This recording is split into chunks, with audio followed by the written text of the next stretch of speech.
The massive starship Draconius Prime drifted through the void between star systems, its hull gleaming like polished obsidian against the cosmic darkness. Within its vast corridors, hundreds of dragon-like beings called Draknari went about their daily lives. These creatures stood 12 feet tall, with scales that shimmered in colors ranging from deep emerald to brilliant gold. Their eyes glowed with ancient intelligence, and their voices rumbled like distant thunder when they spoke. Young Zephyr was different from the other Draknari children aboard the ship. While his peers spent their time in the learning chambers studying military tactics and flame techniques, Zephyr found himself drawn to the lower decks where the food preparation areas buzzed with activity. His scales were still the pale silver of youth, and his horns had barely begun to curve. At only 50 years old, he was considered barely more than a hatchling by his people's standards.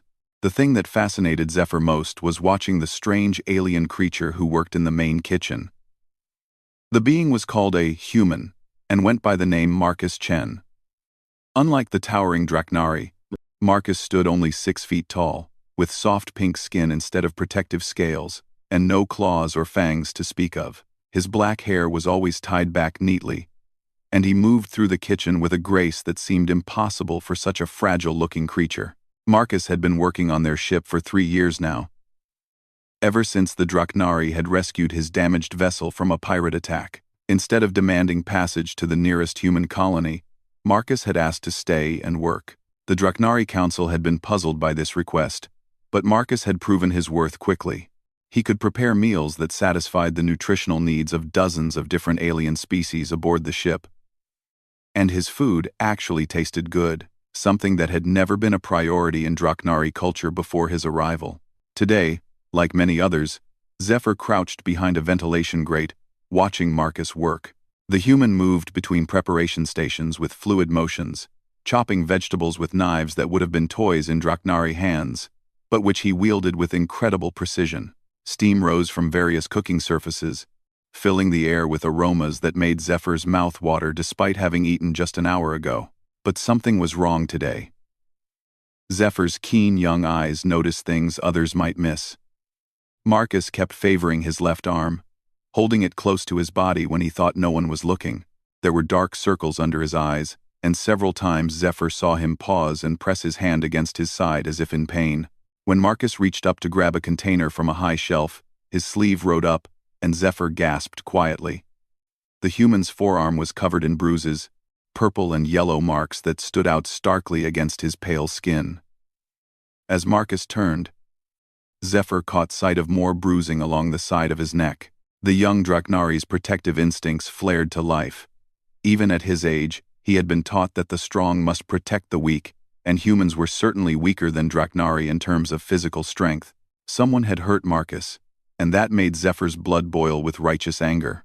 He watched more carefully now, noting how Marcus moved stiffly, how he sometimes gritted his teeth when he thought no one was looking, how he kept glancing toward the kitchen's main entrance, as if expecting someone. When the shift supervisor, a gruff Draknari named Gorvak, stomped into the kitchen to check on meal preparations, Zephyr saw Marcus tense up completely. "Human," Gorvak's voice boomed across the kitchen. "The evening meal better be ready on time, or you'll face consequences." Marcus nodded quickly, not meeting the larger being's eyes.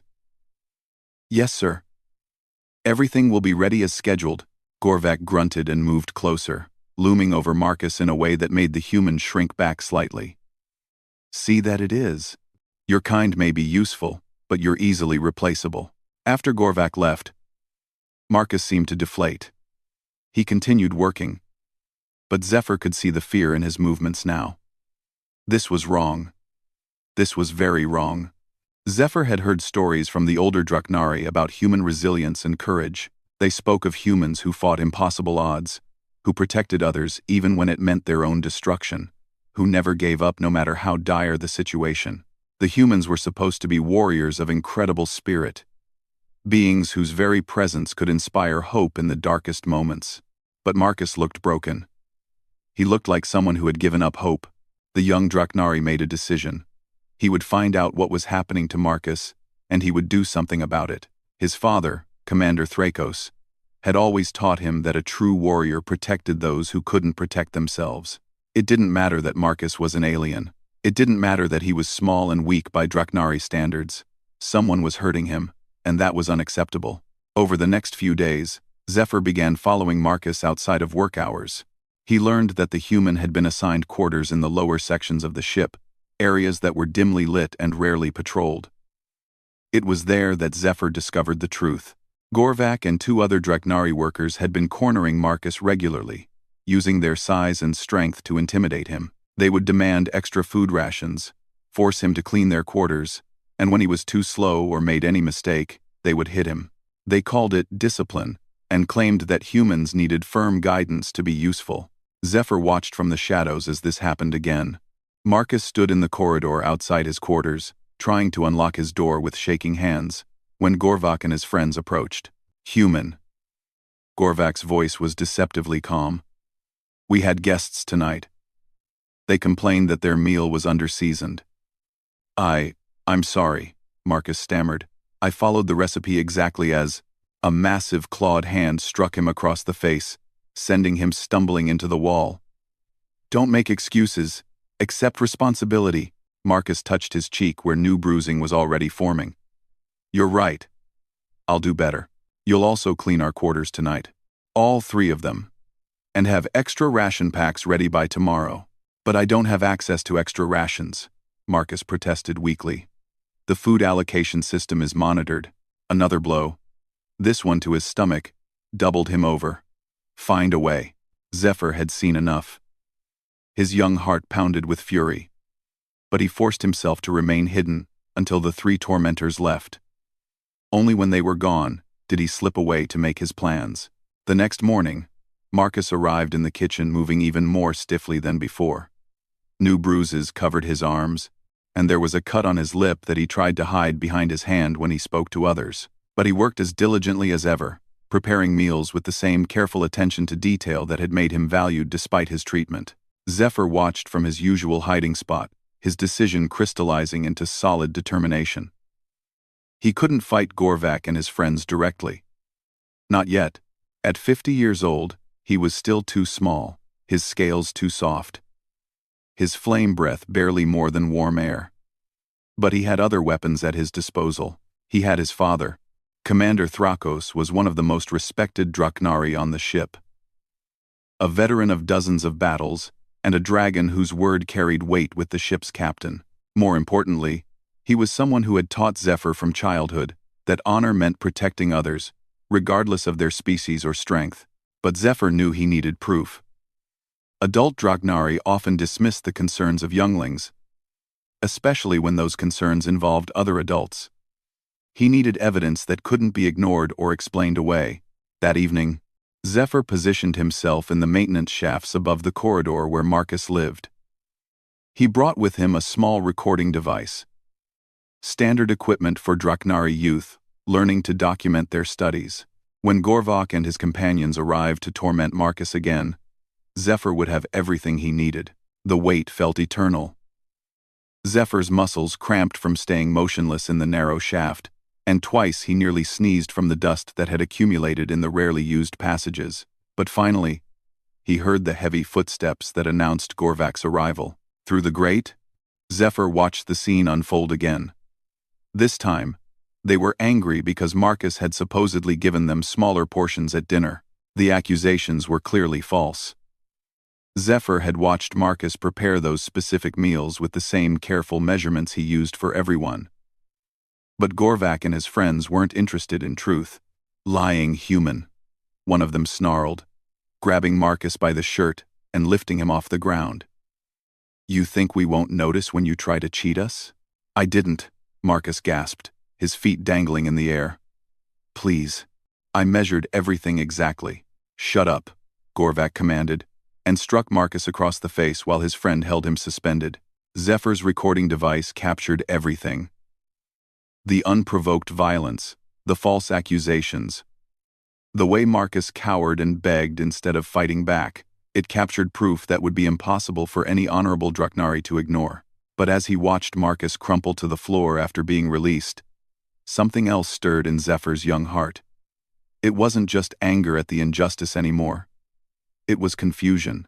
Where was the legendary human spirit he had heard so much about? Where was the courage that was supposed to define Marcus's species? Marcus lay on the floor for several minutes after his tormentors left, not moving except to breathe. When he finally struggled to his feet, there were tears on his face. He looked defeated in a way that seemed to go deeper than physical pain. Zephyr realized that this wasn't just about stopping the abuse. Something fundamental had been broken in Marcus.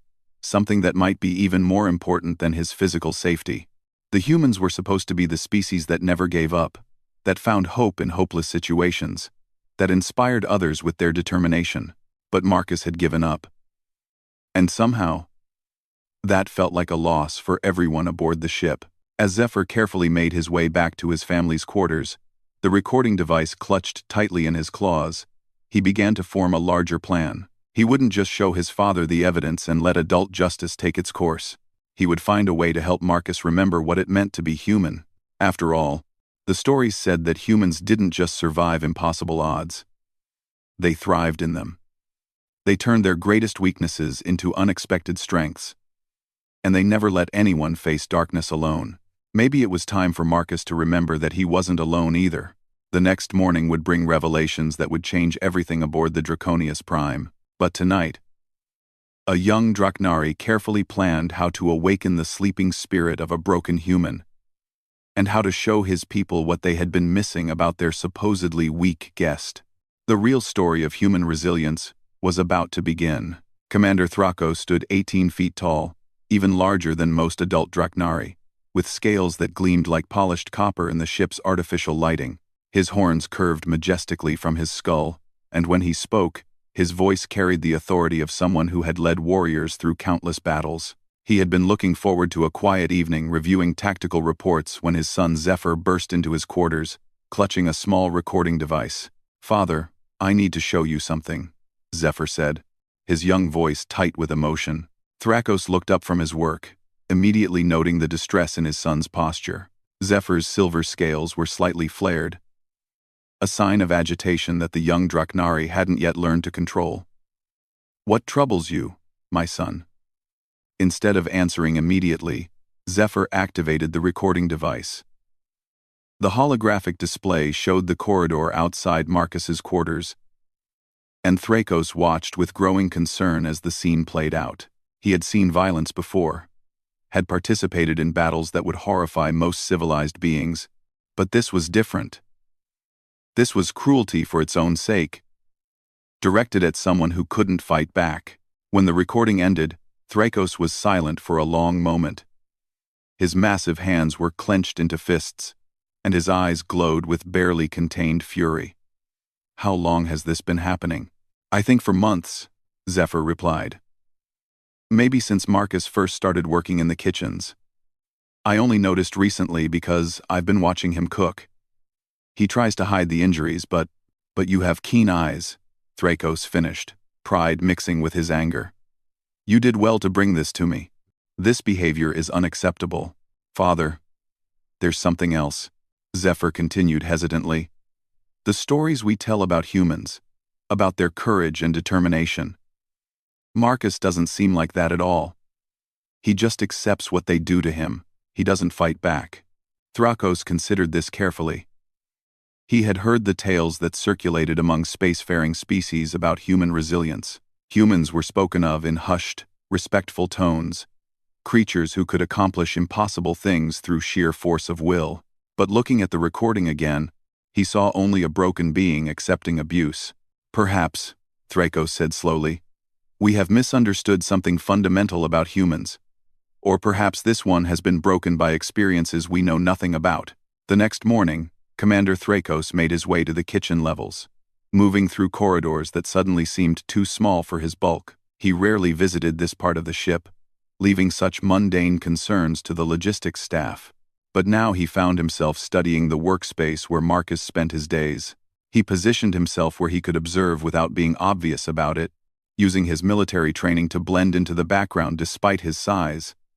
What he saw troubled him even more than the recording had. Marcus moved through his duties with mechanical precision, but there was no life in his actions. He kept his head down, spoke only when spoken to, and flinched whenever a Draknari approached him. This wasn't just the result of recent abuse, Thrakos realized. This was someone who had learned to make himself invisible as a survival strategy. When Gorvak entered the kitchen for his daily intimidation routine, Thrakos watched carefully. The shift supervisor's behavior was subtly different when he thought no senior officers were watching. His voice carried undertones of menace. His posture was deliberately threatening, and he found excuses to move into Marcus's personal space in ways that made the human visibly uncomfortable. "Human," Gorvak rumbled, "I want extra seasoning in the evening meal. My friends have been complaining that your food is bland." Marcus nodded quickly. "Yes, sir. I'll adjust the spice levels. See that you do, and make sure the portions are generous. We work hard on this ship." Thrakos noted that Gorvak's work consisted mainly of supervisory duties and harassment. The actual meal preparation was handled by Marcus and a small staff of other aliens from various species. Gorvak contributed nothing productive to the operation. After Gorvak left, Thrakos approached Marcus directly.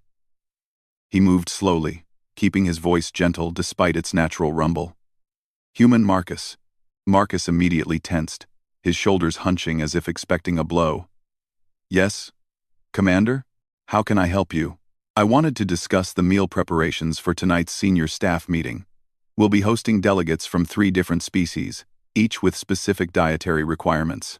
For the first time, Marcus looked up, meeting Thrakos' eyes briefly before looking away again. "Of course, Commander. If you could provide me with the specific requirements, I'll ensure everything is prepared correctly."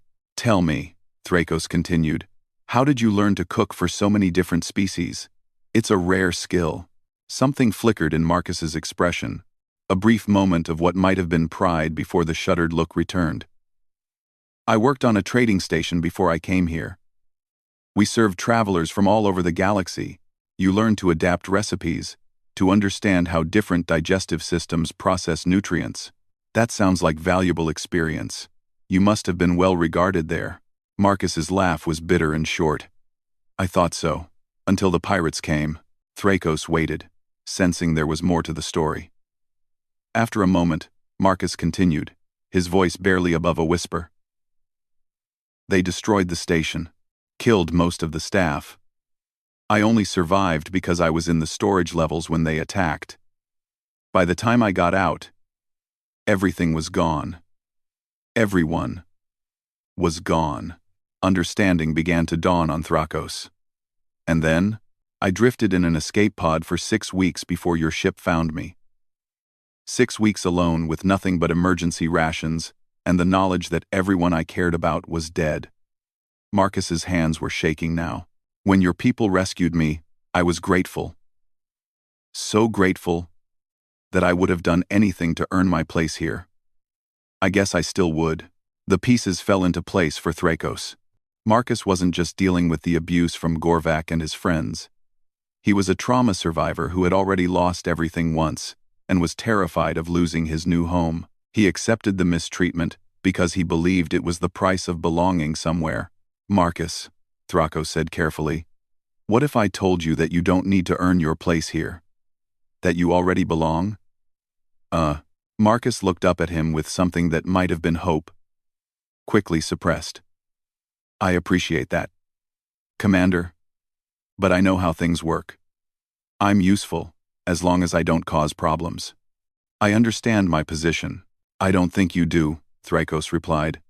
"I think you've forgotten something important about yourself." That evening, Thrakos called Gorvak to his quarters. The shift supervisor arrived expecting a routine meeting, perhaps some new duty assignments or efficiency reports. Instead, he found himself facing a commander whose copper scales were flared with barely contained rage. "Supervisor Gorvak," Thrakos began, his voice deadly calm. "I've become aware of some concerning behavior in the kitchen staff quarters." Gorvak shifted uncomfortably. "Sir? I'm not sure what you mean." "I think you do." Thrakos activated the recording device, and Gorvak's face went ashen as he watched himself and his friends brutally assaulting Marcus. "Commander, I can explain." "No," Thrakos cut him off. "You cannot explain this. There is no explanation for this behavior that I would accept. The human needed discipline, Gorvak said desperately. His kind requires firm guidance. To his kind? Thrakos's voice rose to a roar. You speak of humans as if they were animals to be trained? You clearly know nothing about humans. Sir, I've worked with the human for months. He's weak, subservient. He responds to strength. Thrakos stood to his full height, towering over the smaller Draknari. He responds to trauma. You fool. You've been systematically abusing a being who was already broken by loss and isolation. You've taken someone who survived the destruction of his entire world and used his vulnerability against him. But Commander, humans are supposed to be resilient. The stories tell of human courage, yes. But courage isn't the absence of fear or pain. Courage is continuing to function despite fear and pain. And that human has been showing more courage every day than you've shown in your entire miserable life. Gorvak's eyes widened as understanding hit him. I mean that Marcus has been getting up every day, coming to work, preparing meals, and maintaining his dignity despite your abuse. He's been protecting others by drawing your attention to himself. He's been doing his job perfectly while carrying trauma that would have broken a weaker being entirely. Thrakos leaned closer. That is what human resilience looks like. Not flashy heroics, but quiet determination to keep going no matter what. I didn't realize. No, you didn't. Because you're too small-minded to recognize strength when it doesn't look like your own. Thrakos straightened. You and your accomplices are being transferred to waste management duties, effective immediately. You'll have no contact with Marcus or any other non-Draknari crew members. Commander, please. You're fortunate that's all I'm doing. In the old days, what you've done would have been considered a challenge to my authority as protector of this ship's crew. The traditional response would have been trial by combat. Gorvak paled further. Trial by combat with Commander Thrakos would be a death sentence for someone of his size and skill level. Get out of my sight, Thrakos commanded. And if I hear of you bothering Marcus or anyone else, we'll revisit the possibility of traditional justice. After Gorvak left, Thrakos sat alone in his quarters, thinking about what he had learned. The stories about humans weren't wrong, exactly.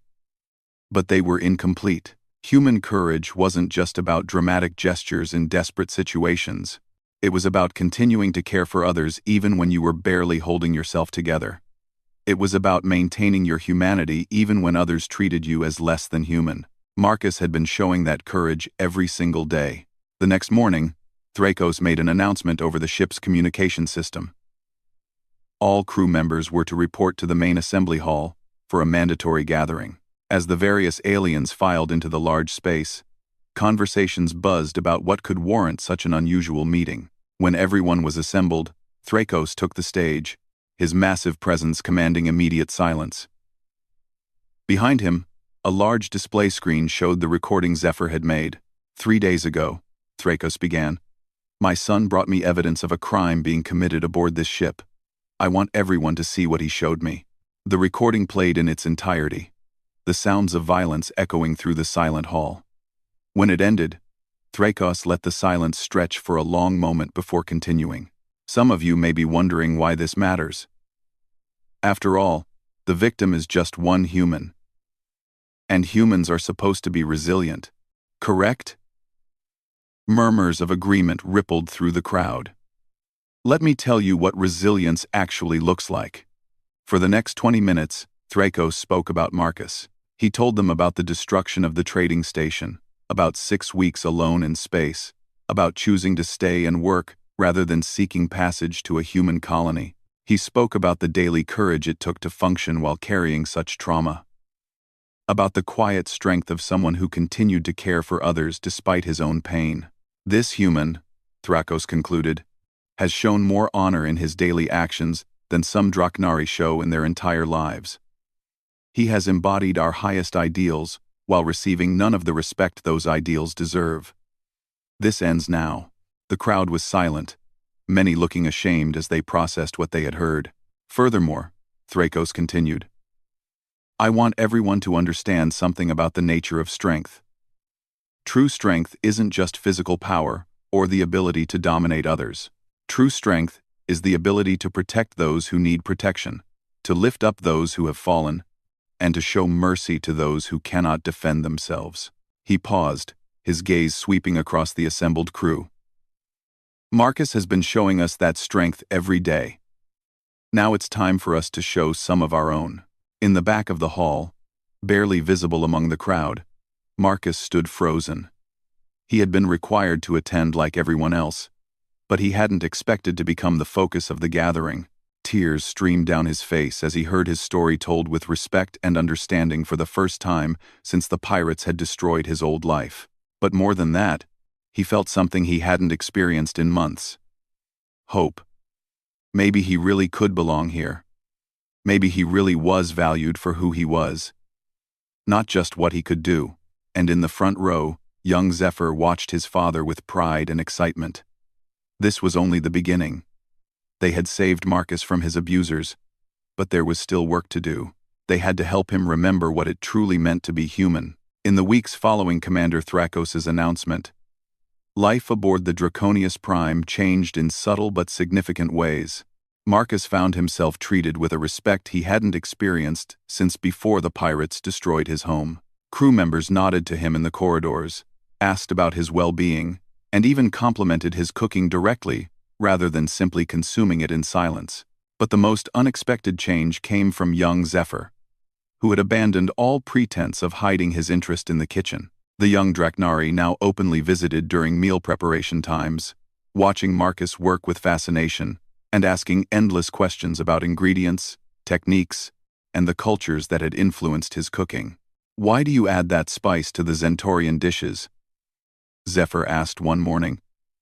Perched on a reinforced stool that had been brought in specifically for his visits, Marcus smiled, the expression coming more naturally now than it had in months. The Zentorians have a very different sense of taste than humans or Draknari. What seems bland to us is actually quite flavorful to them. But that particular spice bridges the gap. It adds complexity that all three species can appreciate. So you're not just making food for each species separately, Zephyr realized. You're creating dishes that bring different species together. Exactly, Marcus said, and there was genuine warmth in his voice now.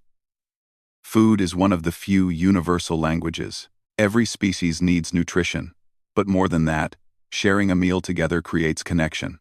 Zephyr's eyes lit up with understanding. Is that why you stayed on our ship instead of going to a human colony? You wanted to keep connecting different species? The question caught Marcus off guard. He paused in his chopping, considering it carefully. I think maybe it was. I hadn't thought of it that way before. But yes, on the trading station, I loved seeing beings from different worlds sit at the same tables, enjoying the same food, finding common ground. When I lost that, he trailed off, then straightened with sudden clarity. When I lost that, I thought I'd lost everything. But maybe I found it again here. Their conversations became a regular part of Marcus's day, and through them, both the human and the young Draknari began to change. Marcus started to remember who he had been before trauma and abuse had worn him down. He began to stand straighter, speak with more confidence, and take pride in his work again. Zephyr, meanwhile, was learning lessons about courage and strength that went far deeper than anything taught in the ship's formal education programs. He saw how Marcus had survived not just physical abuse, but the complete destruction of his previous life. He witnessed the daily choice to keep caring about others even when you were struggling to care for yourself.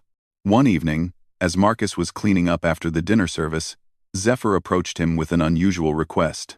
"Marcus," the young Dragnari said, his silver scales shimmering with nervous energy, "would you teach me to cook?" Marcus blinked in surprise. "You want to learn human cooking?" "I want to learn your cooking," Zephyr corrected. "The way you bring different species together through food. I think that's important.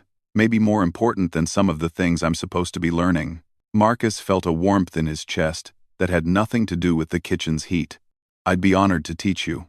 And so began an apprenticeship that would surprise everyone aboard the ship. Young Zephyr, heir to one of the most respected military families among the Draknari, spent his free time learning to dice vegetables with precision, balance flavors across species barriers, and understand that cooking was as much about caring for others as it was about nutrition. Commander Thrakos watched this development with interest and growing admiration. His son was learning practical skills. Yes, but more importantly, he was learning about leadership through service, about strength through compassion, and about honor through protecting others' well-being. The real test came 3 months after the incident with Gorvok, when the Draconius Prime received a distress call from a damaged vessel carrying refugees from a recent conflict.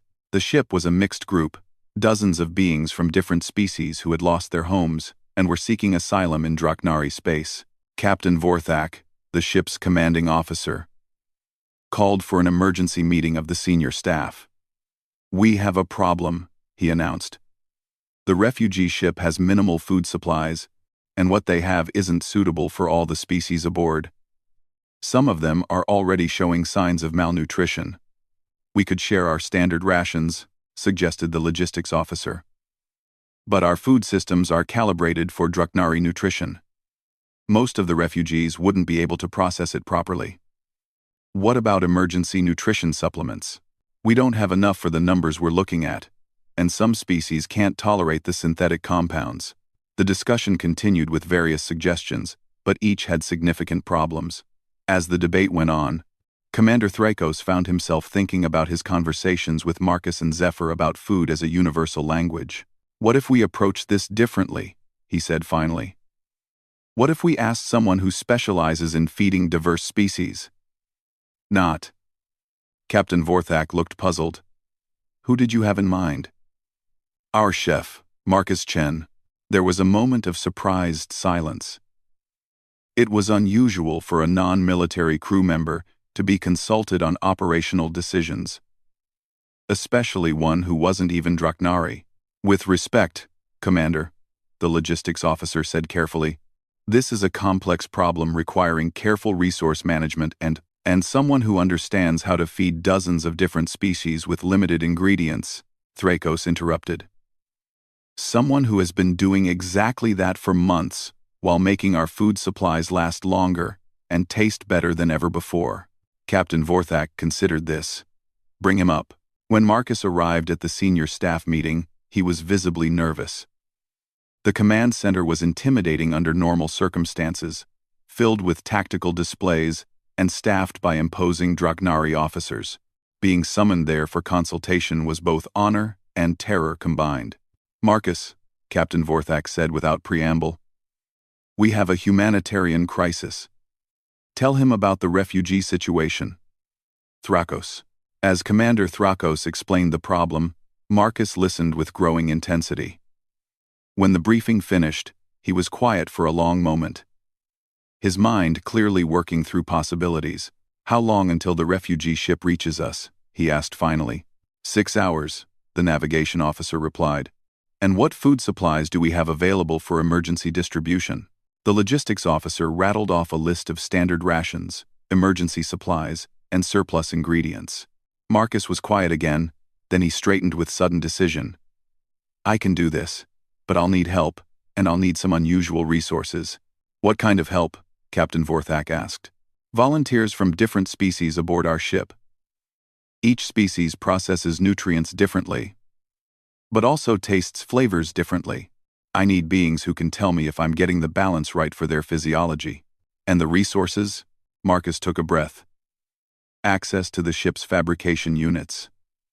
If I can't find ingredients that work for everyone, I need to be able to create them." It was an audacious request. The fabrication units were typically reserved for essential ship maintenance and military equipment. Using them for food production was unprecedented. Captain Vorthak looked around the room, seeing nods from his officers. "Done. What else do you need?" "Zephyr," Marcus said immediately. "He's been learning about cross-species nutrition, and he understands the principles I work with. Plus, he can lift the heavy containers I can't manage."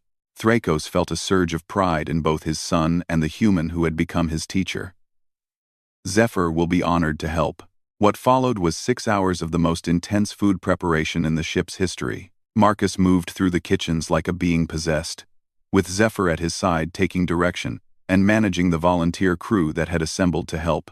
They used the fabrication units to create protein compounds that could be processed by species with radically different digestive systems. They developed flavor profiles that would be appealing across a dozen different taste receptor types. They prepared vast quantities of nutrient-dense foods that could sustain beings who had been surviving on inadequate rations for weeks. But more than that, they created comfort. Marcus didn't just focus on nutrition and efficiency. He remembered that these refugees had lost their homes, their families, their entire way of life. The food he prepared carried the warmth of care, the message that someone was looking out for them.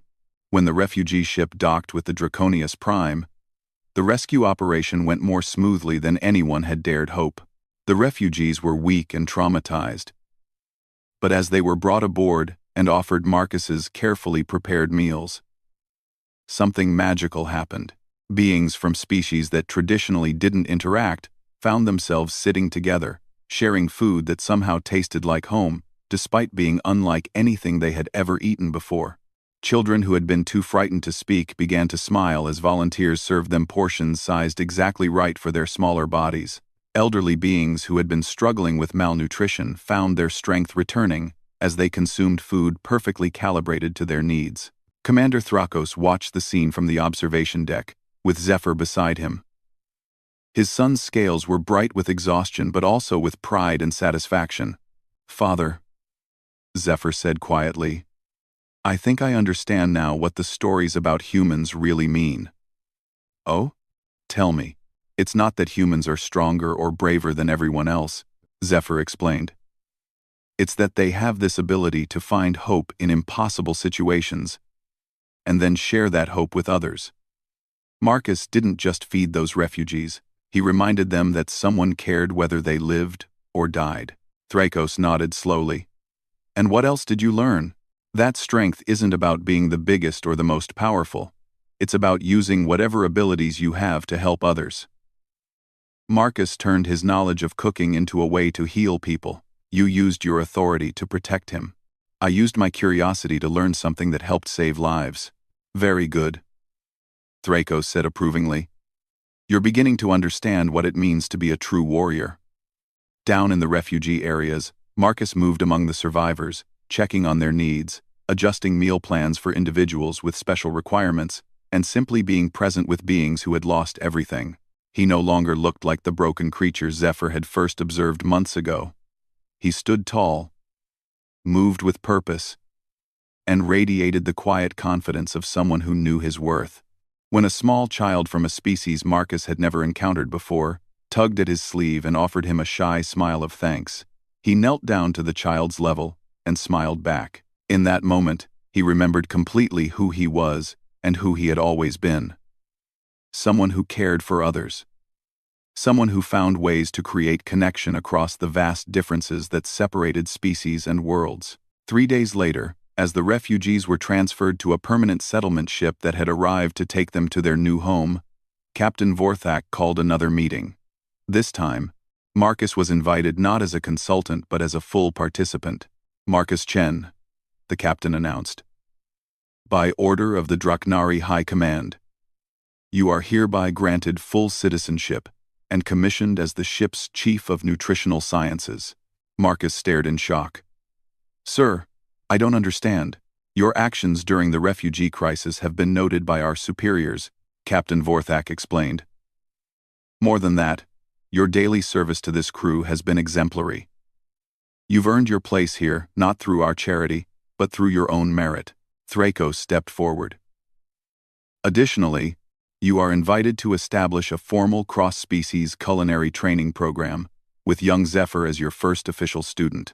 As Marcus struggled to find words, Zephyr bounded over to him, his excitement making his scales shimmer like liquid silver. "Did you hear that, Marcus? We're going to teach others what you taught me." Marcus looked around the room at faces that had once seemed alien and threatening, but now looked back at him with respect and genuine affection. For the first time since the pirates had destroyed his old life, he felt like he was truly home. "Thank you," he said finally, his voice thick with emotion. "All of you. You saved me in ways I'm still discovering." "No," said Zephyr firmly, with wisdom far beyond his years. We saved each other. That's what humans do, isn't it? They show everyone else how to be better than they thought they could be. Marcus laughed, a sound of pure joy that echoed through the command center. That's what everyone does, Zephyr. Humans just sometimes need a little help remembering it. And in that moment, aboard a starship, flying through the infinite darkness between worlds, beings from different species and different worlds found what all sentient creatures seek: belonging, purpose, and the knowledge that they are valued for who they truly are. The legend of human resilience grew that day. Not through tales of impossible heroics, but through the simple truth that sometimes the greatest strength is the ability to care for others, and that hope shared becomes hope multiplied. Marcus Chen had remembered what it meant to be human. And in doing so, he had reminded everyone around him what it meant to be alive.